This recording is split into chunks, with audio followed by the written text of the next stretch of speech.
Hey guys, welcome back to another episode of Cross Street Classics. Back at our 65 Mustang build.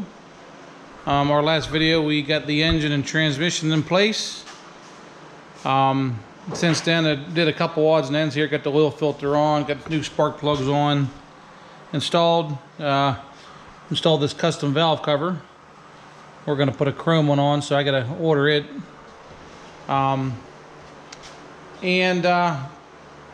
Got some pretty exciting news today. Got the fuel injection and distributor system in here for the Sniper EFI that we're doing on this car.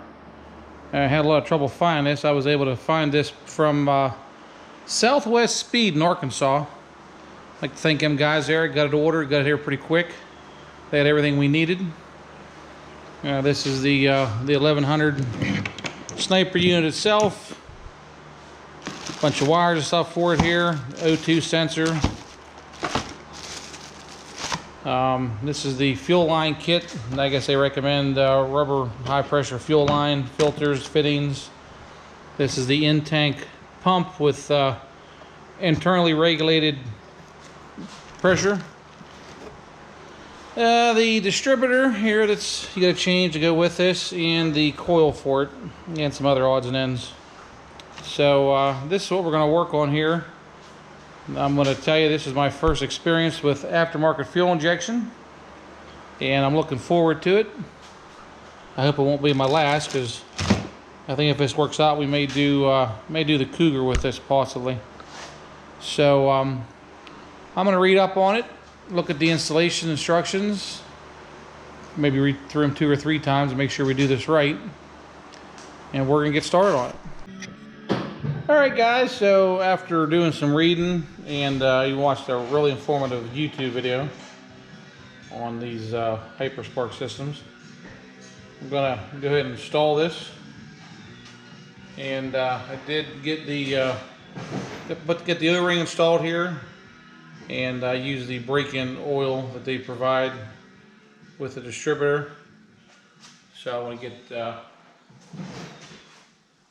get this all coated real good. We're going to get it installed. We have our crank pulley on top dead center, number 1. So the rotor is going to be pointing like that when it's installed. So we just got to get it all orientated here.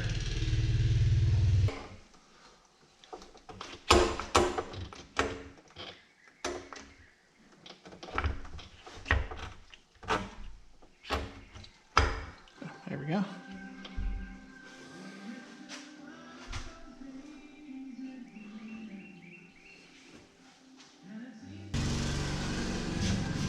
This is the phasing ring they give you.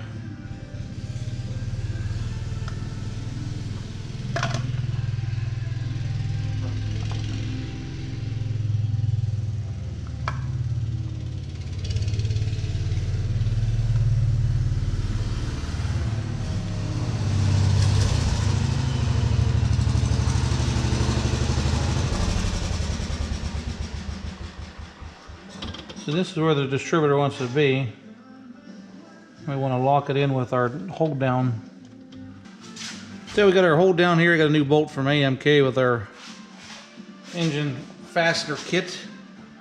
Get this installed and get this locked down.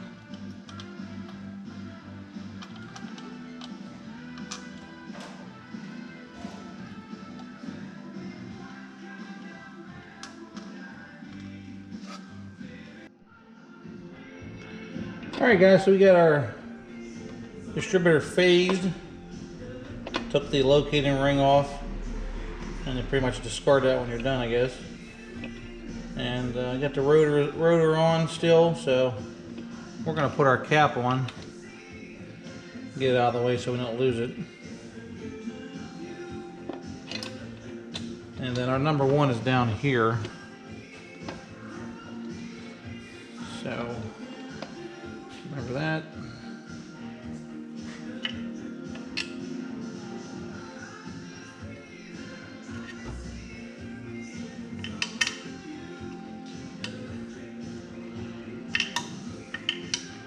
The next thing I'm gonna do, I'm gonna install the coil, and I think I'm gonna put it either on the shock tire here or on the fender apron. Look and see a nice out of the way place, but convenient. All right, we got our coil mounted right here. For this is a pretty good place to mount it. It's out of the way. I need to leave room right here for the washer bag and pump.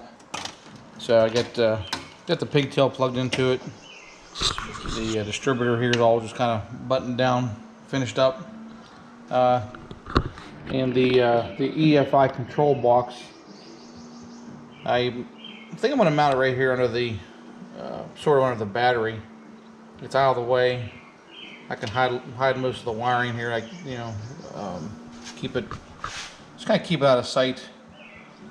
I just set the little battery box in here just to see how it's going to fit. And then I got the actual fuel injection unit mounted. Got this spacer cleaned up. Got it on here, so pretty good. Got these. These are all the wires for it. There's plenty of wiring to do on this thing. So I'm just kind of getting a game plan here together, figure out where everything's going to run.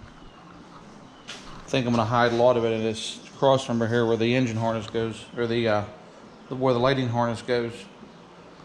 Just kind of keep it clean. So next thing is I'm going to get this mounted, this box mounted over here, and start doing some wiring. We'll get some of our wiring straightened out here. Got the box mounted down by the battery box, and got the fuel pump relays mounted under the firewall. Just trying to keep the stuff out of the way and make it look as neat as I possibly can. Trying to keep all the connectors on the back side here. I still got to get.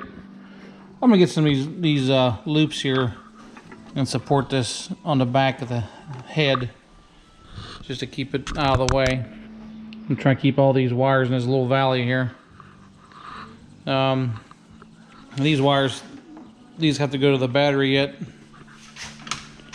This says it goes to starter solenoid. That's the factory harness. Got the coil wired up. Run the coil wire down through the core support with the factory wiring. And I still have to get some of this fabric loom here for this little harness here. I think I'm going to put a loop right here in this hole to hold this up. Now this wire here is going to go to ignition hot. So yeah, it's come along. I've spent more time, I think, trying to figure how to run the wiring and make it look neat than actually run the wiring itself. But I want it to look as nice as I possibly can. So I think our next step is going to be the O2 sensor and the fuel pump. The O2 sensor plug is right here, and we'll get down there on the pipe, find a good place to put it and get it in. I also got the accelerator belt crank hooked up too. I got to get the rest of the linkages hook it up so we have throttle working. All right, guys. So we got the old fuel pump out. Got the new one in here. Went in pretty easy. The instructions that Holley gave you are pretty straightforward. You do have to unbolt the float. The float assembly from the housing to get it in. You just unbolt to let it hang here, get it up in, get the float in, then put the screws back in. That was a little cumbersome, but it's in. I did take the exhaust loose to make it a little easier to get in here. And I got to run this harness up. I'm going to go up here through where the factory harness comes out for the sending units. I'm gonna put this up through there, and then gonna run the fuel hose up along where it went from the factory. So we're gonna work on that here now. Now we got our fuel line and our wiring done.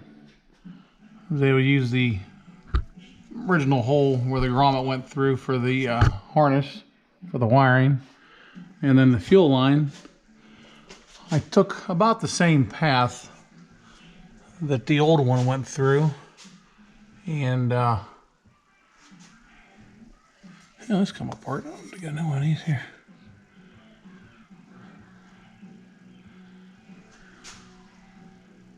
We'll have to come back and fix this. This is rubber come off of here. All right, well, anyway, so we went along with the brake line where the fuel line went originally. Put our inline filter here with the direction going the right way, a flow. Come up through here. This was the original fuel line mount, and then we went up and I mounted it under the I'll show you here. I mounted under the shock tire braces just to kind of clean it up. Kind of uses as a channel conduit, and then it'll come up here and we'll terminate here at the throttle body unit. So next step is I'm going to get that together. I'm going to button everything up underneath, probably get the drive shaft and stuff back in, and we'll continue on with the upper half of the fuel injection. We got all of our wiring done for the fuel system. Everything's plumbed up and hooked up on top. The only thing I got to do is the O2 sensor, and the kit they give you is a clamp-on kit. Well, it's not big enough, or it's too big for this. This is for, I think, 2 1/4 inch pipe. This must be 2 inch because it won't fit. The radius is wrong, and the clamps won't even tighten down. So I bought a weld-in. So I bought this weld-in bung for the O2 sensor. I already had a hole drilled for where it's going to go, so I just got to weld this on. And I think I've mentioned before, I'm not the best welder. It won't have any leaks when it's done, but it ain't gonna look pretty. So I'm gonna get this welded in, get the pipe back on, get the O2 sensor in, and that'll be complete for the installation of the fuel injection system. I gotta wait for a harness to come in yet. Basically the engine harness with the ignition side of it. That's a long story in that one, but waiting on that to actually get this thing to fire and turn over and fire. So let's get this welded in. We got our fuel injection system pretty much installed and pretty much wrapped up. I can't do anything with getting it running because I'm waiting on the engine harness. That's going to be a little while. So I think we're going to wrap this video up here. Like always, we appreciate you guys watching, liking and subscribing, commenting. Don't forget, if you have any questions, don't forget to ask. We'll see you next time.